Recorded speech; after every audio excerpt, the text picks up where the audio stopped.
So option number 3 and 4 are the right answer of this particular question. Right, so let's move on to question number 11. In portfolio management, what strategies are commonly employed for risk diversification? अगर आपको risk diversify करना है तो आप portfolio कैसे बनाओगे? ठीक है, पोर्टफोलियो बेसिकली क्या होता है, एक फाइल मान लो जिसमें आपकी सारी होल्डिंग्स हैं, जिसमें आपने कहाँ का इन्वेस्टमेंट करा है वो पता लगता है. It could B equity, it could be mutual funds, it could B asset class जिसमें हम बात कर रहे हैं गोल्ड, मेटल्स. उसके बाद इट कुड बी इक्विटी हो गया, म्यूचुअल फंड्स हो गया, एसेट क्लास हो गया, एफडीज होगी. So all of this are your portfolio, part of portfolio. ठीक है, कुछ सेफ इन्वेस्टमेंट हो गई, सिक्योर इन्वेस्टमेंट हो गई, कुछ थोड़ी रिस्की हो गई, थोड़ी स्मार्ट इन्वेस्टमेंट होगी. So all of this are part of portfolio management. What strategies are commonly employed for risk diversify? अगर मेरे को अपना रिस्क डाइवर्सिफाई करना है तो मैं कौन कौन सी स्ट्रैटेजीज फॉलो करूं? ठीक है,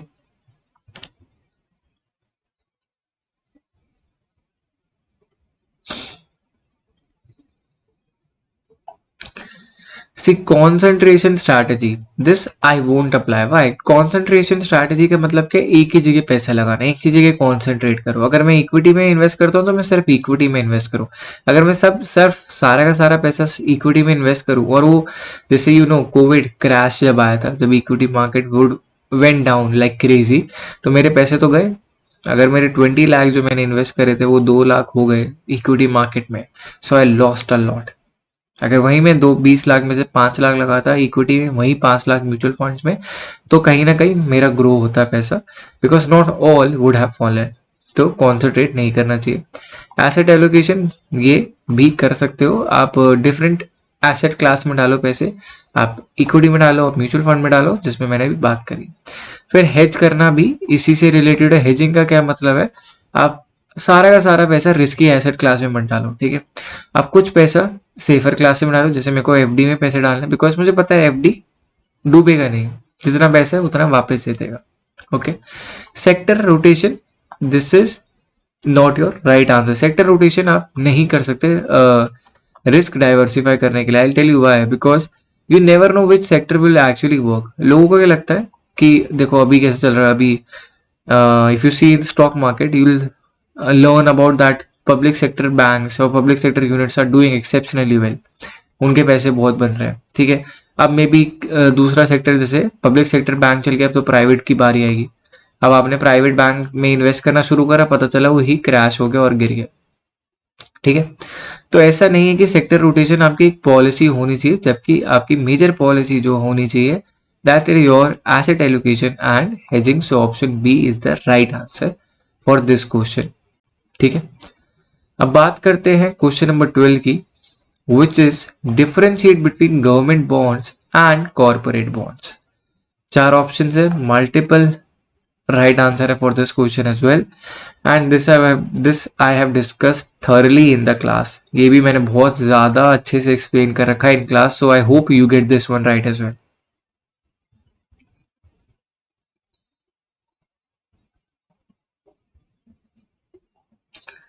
differentiate between government bonds and corporate bonds. ये गवर्नमेंट बॉन्ड्स का हमें पता है क्या है, सरकार इशू करती है, they need money. And corporate bonds क्या है, कंपनीज को भी पैसे चाहिए होते हैं time to time. Government bond are consider riskier than corporate bond. बिल्कुल गलत है, गवर्नमेंट बॉन्ड स्टेबल होते हैं. Corporate bonds pay interest while government bonds may or may not. ठीक है, this statement is right. Government bonds में हमेशा ऐसा नहीं होगी, तो आपको इंटरेस्ट मिलेगा ही मिलेगा. कॉर्पोरेट बॉन्ड में हमेशा है. ठीक है, काफी बार ये जो गवर्नमेंट बॉन्ड्स होते हैं डिस्काउंट पे इशू होते हैं और आपको फेस वैल्यू पे ये रिडीम होते हैं. जैसे 100 रुपए का जो कॉर्पोरेट बॉन्ड है वो 90 में इशू हुआ, प्राइस इशू, और रिडीम जो हुआ है दैट इज एट 100. ठीक है, मतलब आपको 10 रुपए का फायदा हो गया. तो हम इसको मान लेते हैं कि इंटरेस्ट है, बट ये इंटरेस्ट नहीं होता है. Okay, government bonds are typically backed by taxation powers. बिल्कुल सच है, क्योंकि अगर हमें क्या लगता है सरकार कभी डूबेगी नहीं. क्यों? बिकॉज गवर्नमेंट के पास टैक्स तो आता ही रहेगा. They won't stop earning, so they will repay us back. Corporate bonds are always rated higher than government bond, बिल्कुल गलत है।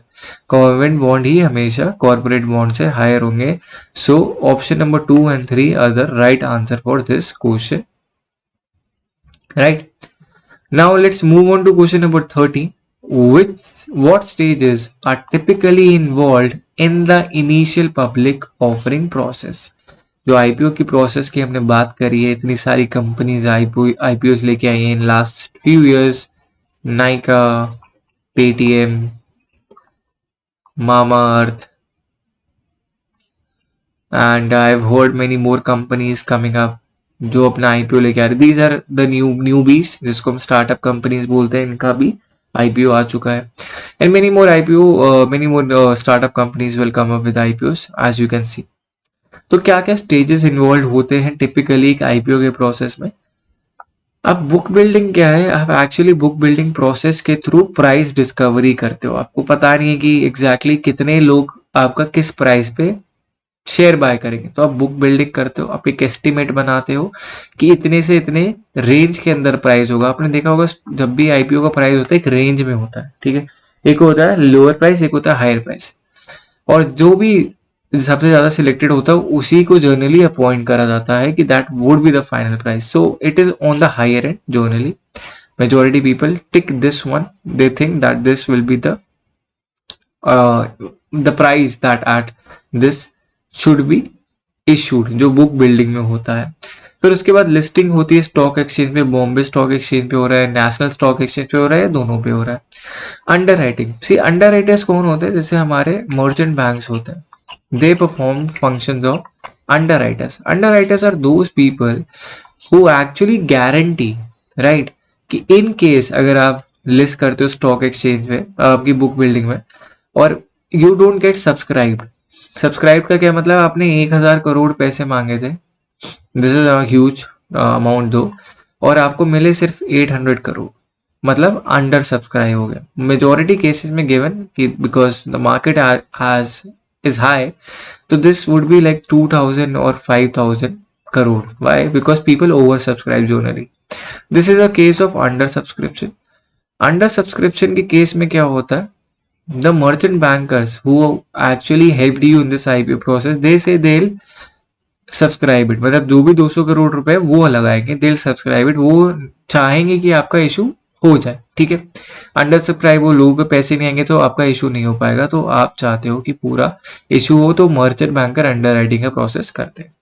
मैच्योरिटी इसका कोई पार्ट नहीं होता, इस स्टेज में इन्वॉल्व नहीं होता, वी जस्ट थिंकिंग और bringing the company to stock exchange, बस वो होता है हमारा आईपीओ का पर्पस। तो option number C would be the right answer for this question 1, 2 and 3 only. Right, so let's move on to question number 14, another interesting question. What distinguishes ETF, exchange traded funds, and from mutual funds? ठीक है, ETF और mutual funds में क्या difference होता है? This is like a good question, I'll say. Majority of people don't know कि ETF और mutual funds में डिफरेंस क्या है, because these are close asset class. अगर मैं बोलूँ तो काफी क्लोज एसेट क्लास है, और जब इतनी क्लोज कोई एसेट क्लास हो जाती है, people generally don't look for the differences, they are scared कि इसमें है क्या, वो क्या है, दोनों सेम ही तो है।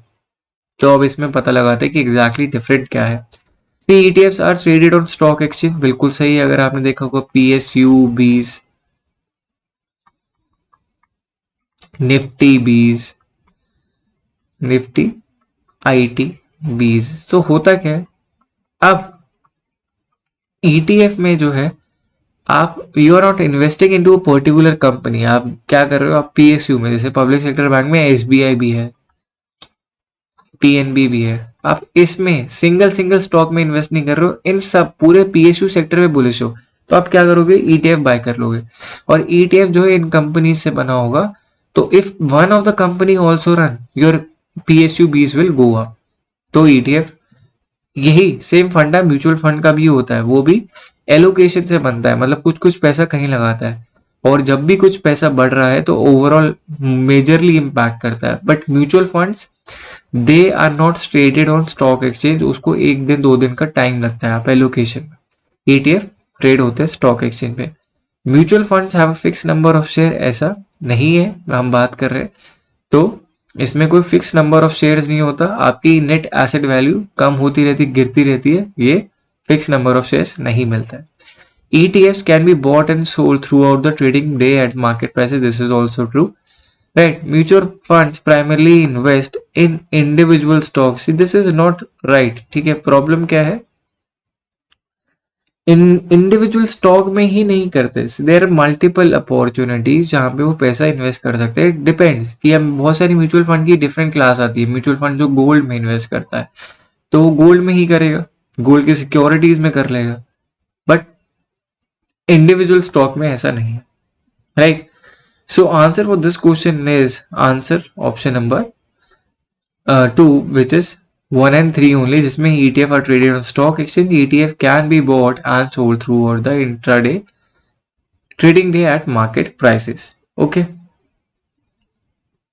Now let's move on to question number 15, which is what is the primary function of a financial market? कि एक function क्या होता है एक financial market का, प्राइमरी फंक्शन के बारे में बात कर रहे हैं। So I am giving you some time to think about what is a primary function, क्यों एक फाइनेंशियल मार्केट को डेवलप करा गया है और क्या अल्टीमेट पर्पस वो सर्व करती है। ठीक है, pick the right options. I have given you 4 options as well, you have to pick the right ones. What is a primary function of a financial market?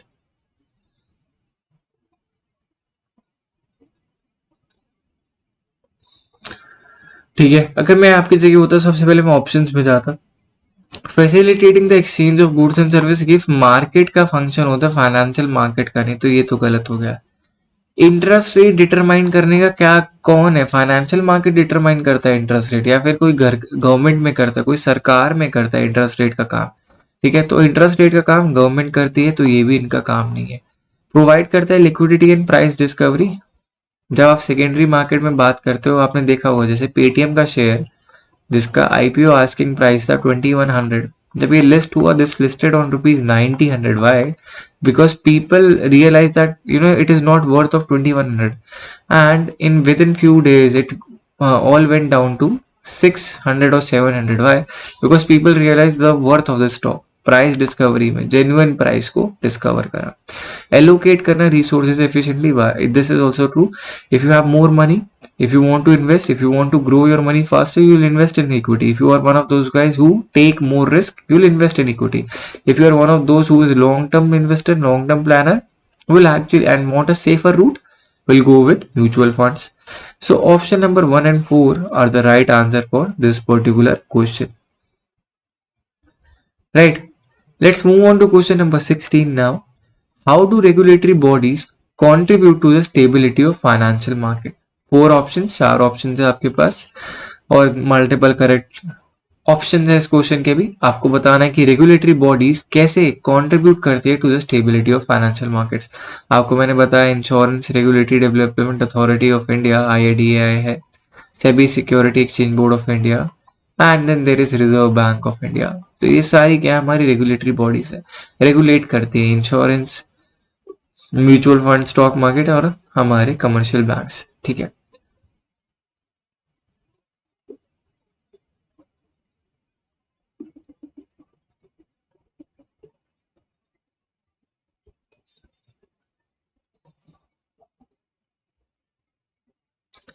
अब रेगुलेटरी बॉडी से related question है। I have to realise this is won't be for an individual, so there is a point of providing investment advice to individual investor, तो this would be wrong. ठीक है, उसके बाद है facilitating market speculation, ये भी काम नहीं है, मार्केट में स्पेकुलेशन को बढ़ावा नहीं देना है। Enforcing compliance with market rules and regulation, हाँ जी ये जरूर काम है। मॉनिटर करना मार्केट लिक्विडिटी को, this is also the right answer. तो option number C 1 and 4 only is the right answer for this particular question. Okay, now let's move on to question number 17. What are the characteristics of option contract? We are not talking of future, we are talking about option contract. Obligation to buy or sell the underlying asset, limited lifespan with an expiry date, paying fixed interest to the holder, traded on over the counter market. Okay, this is a pretty easier question अगर आपको समझ में आया है मैंने जो video बनाई है इस पे। नहीं बनाएंगे तो आपके लिए बहुत बाउंसर है, चले जाएगा सर से ऊपर और you won't be able to find the right answer, तो वो प्रॉब्लम करेगा, राइट। क्या क्या कैरेक्टरिस्टिक्स है एक ऑप्शन मार्केट की? सी हमने देखा तो ऑप्शन और फ्यूचर का हमने एक एग्जांपल दिया था। फ्यूचर में आपके पास एक ऑब्लिगेशन है कि आपको करना ही करना है, ऑप्शन में आपके पास चॉइस है, आप करोगे नहीं करोगे, ठीक है। फ्यूचर में और इसमें क्या है, फ्यूचर में आप जो कॉन्ट्रैक्ट प्राइस है उस पर गेन कर सकते हो, लॉस कर सकते हो। ऑप्शन में हमने बात करी थी कि आप अगर if you don't want to exercise that contract, आपको प्रीमियम का ही लॉस होगा, ठीक है। एंड अगर लॉस होता है तो इन केस ऑफ लॉस तो आपको प्रीमियम का लॉस होगा, और अगर गेन होगा so price difference minus the premium that you paid, वो आपका गेन होगा, ठीक है। ये हमारा ऑप्शन के कैरेक्टरिस्टिक्स होते हैं। अब इसमें अगर हम बात करें कि क्या क्या कैरेक्टरिस्टिक्स हैं एक ऑप्शन के, ऑब्लिगेशन टू बाय और sell the underlying asset, a limited life span with an expiration date, this is also true. एक लिमिटेड लाइफ स्पैन के लिए ऑप्शन होता है, आपके पास फॉर एवर का कोई ऑप्शन नहीं है, there is no forever option. Paying fix interest to the holder, ये तो गलत है, आपको एफडी तो है नहीं, फिक्स इंटरेस्ट तो नहीं दे रहे, तो ये गलत है। Traded on over the counter market, नहीं ये भी गलत ऑप्शन है, why, because this is traded on exchanges, exchange पे ये ट्रेड करा जाता है। ओवर द काउंटर मार्केट कौन सी होती है, मैंने आपको बताया था। सी होता क्या है, if you are buying bulk, आप लॉट में बाय कर रहे हो, अगर मुझे कुछ बाय करना है, आपको कुछ सेल करना है, लेट सपोज मुझे 1000 क्वांटिटीज लेनी है, 20,000 क्वांटिटीज लेनी किसी शेयर की मुझे 1,00,000 क्वांटिटी लेनी, अब 1,00,000 क्वांटिटी का मैं ऑर्डर डालूंगा तो वो ऑर्डर प्लेस हो जाएगा, पर क्या पता कोई फुलफिल ना कर पाए, बिकॉज मुझे नहीं पता कोई 1,00,000 रुपए, 1,00,000 के share, we are not talking about 1,00,000 rupees, we are talking about 1,00,000 quantity, तो 1,00,000 की क्वांटिटी के शेयर बेचेगा कि नहीं बेचेगा। सो उस केस में आइडेंटिफाई नहीं, जो हम सी स्टॉक मार्केट में क्या होता है, जनरली आइडेंटिफाई नहीं कर पाते दूसरी पार्टी को, you don't know who is the other person who is buying, ठीक है। ओवर द काउंटर मार्केट में once you are getting engaged into a deal, what you do is basically you know get to know the other person, आपको पता चलता है कि दूसरा इंसान है कौन, तब ही जाके आप डील पे आते हो, because you are not trading some, you are not trading few quantities, you are trading a huge quantity, तो ओवर द काउंटर मार्केट पे करी जाती है, right. So answer for this question is option number A, 1 and 2 only, ठीक है, right। So let's move on to question number 18. What is the significance of know your customer regulation in the financial industry? क्या significance है KYC का? KYC आपने बहुत सुना है, अगर आपको बैंक अकाउंट खुलवाना है तो आपको केवाईसी कराना पड़ेगा, आपको क्रेडिट कार्ड लेना है तो आपको केवाईसी कराना पड़ेगा, पेटीएम ऐप यूज करनी है तो भी केवाईसी कराना पड़ेगा, फोन पे यूज करनी है तो केवाईसी कराना, जो भी मनी रिलेटेड ऐप्स है मेजोरिटी होते हैं, ask you to do KYC, why, because इससे आपका वेरिफिकेशन हो जाता है that you live there, you are earning in this much, this is what you earn and this is how you look, this is what you are, right। so एक looks पता चल जाते हैं, your match with identity, you are asked your address and जब हमारे KYC video interview होता है तो। अब इसका सिग्निफिकेंस क्या है, सिग्निफिकेंस जाने से पहले मैं थोड़ा आपको बता देता हूँ हिस्ट्री में, ये दिस वाज इंट्रोड्यूस्ड इन 2002। अब लोगों को लगता है आरबीआई, ये इसको आरबीआई ने इंट्रोड्यूस करा था, हमें लगता है कि दिस केम आफ्टर 2016, ऐसा नहीं है। द केवाईसी रेगुलेशंस जो नॉर्म्स है दे केम इन 2002, राइट। उसके बाद ये मेजोरिटी आपको मेजर्स के आप स्केलिंग लेटर ऑन पे देखिए, डिजिटल एरा में देखिए, बट ये जो इसका इंट्रोडक्शन जो है that was in 2002, not in the recent past, ठीक है। अब क्या सिग्निफिकेंस क्या है, रेगुलेट करता है इंटरेस्ट रेट केवाईसी से, इनहांस करता है कस्टमर एक्सपीरियंस, हाँ थोड़ा कह सकते हैं, right, this could be an option. Preventing money laundering and fraud and facilitating speculative investment, ये कैसे कर सकता है, हाँ प्रिवेंट कर सकता है मनी लॉन्ड्रिंग एंड फ्रॉड को, because you know this account holder is named this person, he lives there, and if any kind of illicit or illegal activity has been done through this account, you can verify it, ठीक है। तो money laundering और fraud को ये prevent करता है, ये इसका मेन काम है, राइट। क्वेश्चन नंबर 19 पे चलते हैं कि क्या क्या मेजर्स कंट्रीब्यूट करते हैं to corporate governance in India. आपको पता है corporate social responsibility CSR act होता है हमारा। So this is majority done by majority of the companies CSR के थ्रू, CSR एक्टिविटीज के थ्रू से दे इसका पर्पस क्या था? The corporate social responsibility it came why because these corporates, these companies, they are actually using resources from society, and once you are operating in society you have some obligation and responsibilities toward the society. अब आप उनसे resources ले रहे हो, आप उनसे ही उनकी जमीन यूज कर रहे हो, बहुत चीज, तो आपका कुछ ना कुछ पे बैक बनता है। तो वो हमारा कॉर्पोरेट गवर्नेंस का पास बनता है। अब कौन कौन से एक्ट हैं जो corporate social responsibility, corporate governance के बारे में बोलते हैं? 4 ऑप्शन है, you have to pick the right one. Companies act है, security and SEBI board guidelines है, नेशनल ग्रीन ट्रिब्यूनल है, या GST रूल्स है। ठीक है, मल्टीपल राइट ऑप्शन है। आप बताओ क्या सही आंसर होगा आपके अकॉर्डिंग, कि कॉर्पोरेट गवर्नेंस को कैसे इनहांस कर रहे हैं, इंप्रूव कर रहे हैं और बड़ा कर रहे हैं इंडिया में।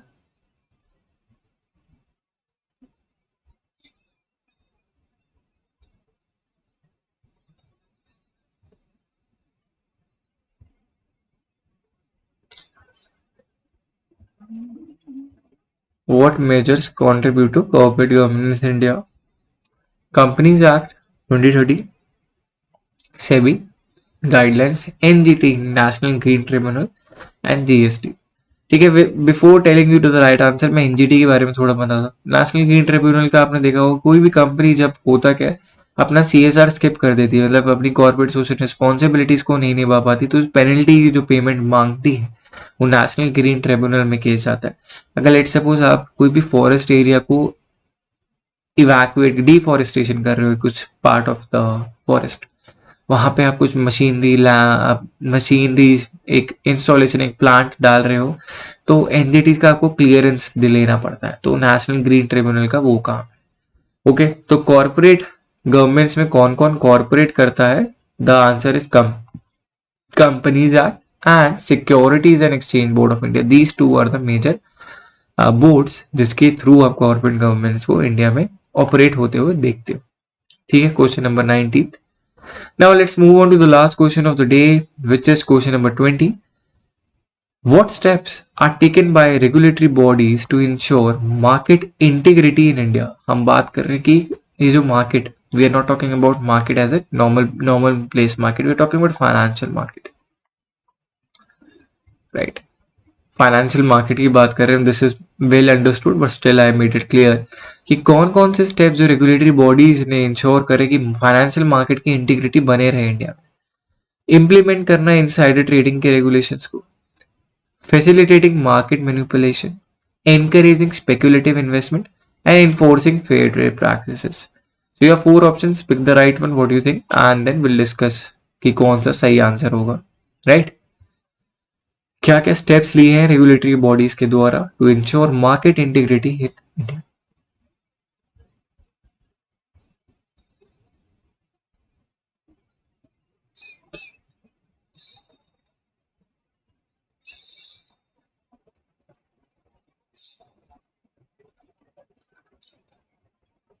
Implementing insider trading regulations, right? So अब बात करते हैं एक एक करके। मार्केट मैनिपुलेशन को फैसिलिटेट क्यों करोगे? कोई बढ़ावा को तो कभी देगा ही नहीं, तो ऑप्शन 2 तो वहीं गलत होगा। उसके बाद आप क्या करोगे? एनकरेज करोगे क्या फैसिलिटेटिव इन्वेस्टमेंट्स को? बताओ। देखो, आप एनकरेज तो करोगे नहीं स्पेकुलेटिव इन्वेस्टमेंट को, तो that is also the wrong option. आप इंप्लीमेंट करोगे इनसाइडर ट्रेडिंग रेगुलेशन को, this is right. Why? Because insider trading को रोकने की बहुत कोशिश करी है सेबी के द्वारा। अब होता क्या है इनसाइडर ट्रेडिंग में?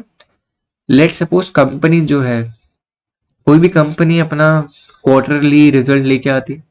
अब जब भी क्वार्टरली रिजल्ट आता है, so it could be positive और नेगेटिव, but what if I know that company is being doing well, और जब ये रिपोर्ट पोस्ट होगी उससे पहले मैं उस कंपनी के शेयर बाय कर लूँ, because once I know that the news in market, people will buy that share.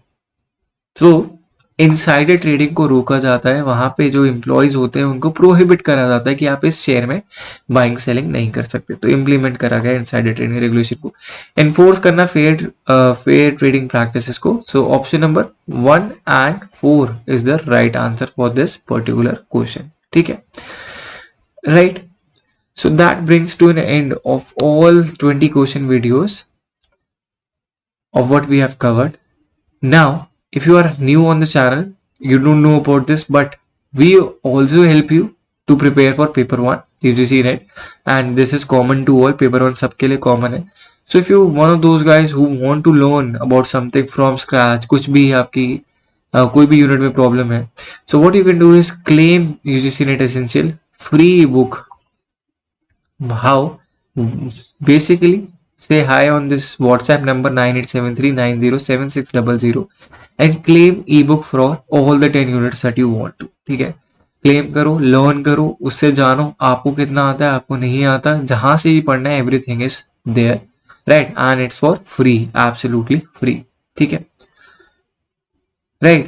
And one more important thing, that thank you all for rating our our app on the Google Play Store. So those who are not aware about it, Talent Blazer has a app on Google Play Store. The link for the same will be mentioned in the description below, and it has been received a fabulous rating of 4.8, and the love and the appreciation that you have shown, the thank you for that, and thank you for watching this video till the end. Like the video if you like the content that we are making. Subscribe to the channel if you are new here, and if you want to prepare for, if you're serious about UGC net preparation, do subscribe to the channel and share this video with your aspirant friends so that they also practice for what might end up in their examination. ठीक है, उसके बाद अब मैंने जैसे बोला था कि आपने कितने क्वेश्चन सही करे, that is important. So comment section में do mention your score out of how many questions you got it right. 20 में से कितने सही हुए, 20 क्वेश्चंस में से. If you are ending up anywhere into 16 into 20 right options, आप इतना अच्छा स्कोर कर रहे हो, what you basically have to do is mock test पे फोकस करो. If you are somewhere between 12 to 16, what you have to do is revise, because अभी आपकी तैयारी पूरी नहीं हुई है. And anything below that, below 12 is basically learn, पढ़ना पड़ेगा. ठीक है, so that is my advice if your score is landing any up between there. ठीक है, सो मेंशन करना अपना स्कोर in the comment section, that is very important, वो भी है जरूरी, that is also part of your learning journey. ठीक है, और भूलना मत to subscribe to the channel and hit the bell icon, so whenever I come up with the next video you get notified for the same. So thank you all for watching this video, and I'll see you in the next class.